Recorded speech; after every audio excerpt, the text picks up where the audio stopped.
will continue given the number of nations present or arriving who are currently in negotiations and expected to sign a deal with the US administration? Well, thanks, Joshua, for having me. I think you have to step back a minute and look at the purpose of the G7. The G7 is to be democratic countries that have large economies that will work together to build peace and prosperity. It's not intended to be a forum for making bilateral deals as you would in a real estate kind of setting, which is, of course, President Trump's background and what he favors. Now, if you look at what has happened in regard to the UK, this is a deal which has been announced weeks ago. And so they're trying to get a additional trophy, if you will, by signing executive orders there. My understanding of the deal is that it is not nearly as comprehensive, even as, for example, the UK-India free trade agreement. It is in line with what Wall Street has been seeing, and that is that they've referred to President Trump as the taco, Trump always chickens out approach. Now, don't get me wrong, I'm glad that there is a stepping back, and I'm glad that there is some sort of regularization. And hopefully that's going to happen with Canada as well. But it's a far cry from what Trump started out with, that he was going to put these tariffs in order to bring back manufacturing, and people were going to bend the knee to him. I think Keir Starmer has shown that the way to deal with President Trump is to flatter him, to get in the UK instance, an invitation from King Charles, and tell him that this is all great.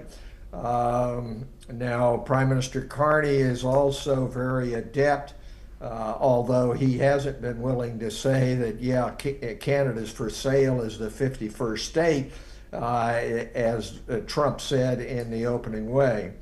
You know, it seems to me that what we have here now is a degeneration of the G7 into a sort of a G6 plus one. It's sort of like a family gathering in which everybody is tiptoeing around a family member that they know has a problem, an anger problem, an outlook problem, so as not to set him off. There's no mention of climate change, for example, which is an existential question for the entire world. Trump has already said that if a statement on Iran, Israel involves asking for de-escalation, that he's not going to sign it. There is no help collectively being given to bringing an end to the war of Russia in Ukraine.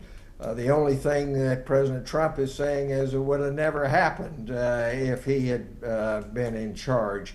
And of course, that's a far cry from saying that on day one of his administration he was going to solve it.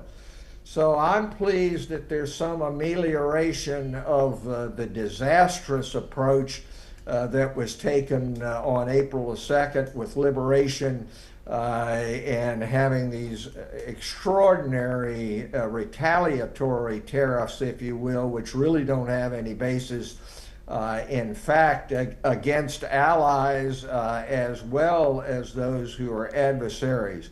But make no mistake about it, it seems that on the question of overall economic system, overall approach to tariffs and international trade, that President Trump has abandoned that approach the one that the United States led through the WTO, through the General Agreement on Tariffs and Trade before that, and we have a long way to go before we're out of the woods on this new approach of what's in it for me, America first, and you'll do what we say or else you'll not be able to deal with the United States at all.